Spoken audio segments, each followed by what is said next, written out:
Hello everyone, welcome back to my YouTube channel. Karibuni tena kwenye channel yangu.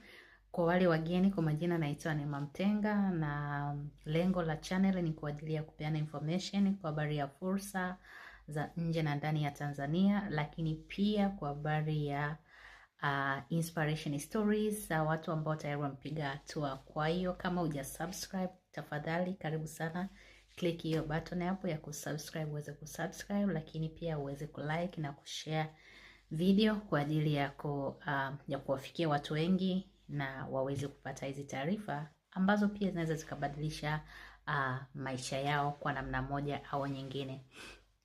Leo nitaenda kuongelea kitu kimoja ambacho wengi wameniuliza, hususani kuna watu wanauliza kwamba kuja nchini Ujerumani kwa ajili ya kuvolunteer au kufanya au pair opportunities. Volunteer kwa kawaida ni nadhani ina range kuanzia miaka, lazima kuanzia miaka 18 mpaka sidhani kama inatakiwa uzidi miaka 30, range ya hapo.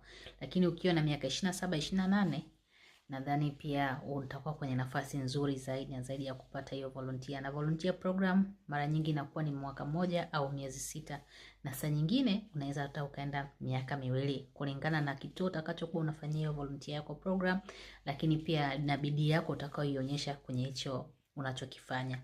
Na kwa ajili ya au pair ni kuanzia miaka 18 mpaka miaka 26, na au pair ni kwa ajili ya kujifunza culture, wanasema ni cultural exchange, lakini pia utakuwa na uwezo wa kujifunza vitu mbalimbali kama lugha ya Kijerumani ambayo pia itakusaidia wewe kuweza kuintegrate nchini Ujerumani, lakini pia kuweza kupata fursa mbalimbali.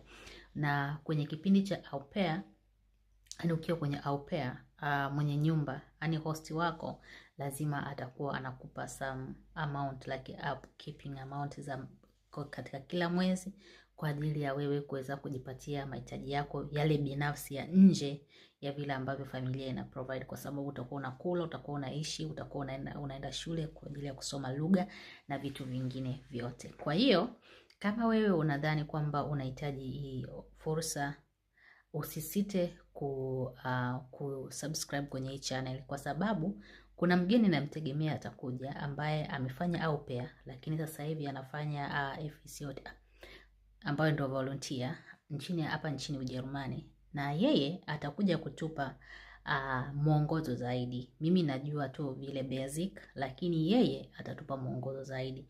Mimi nitakupa mwongozo zaidi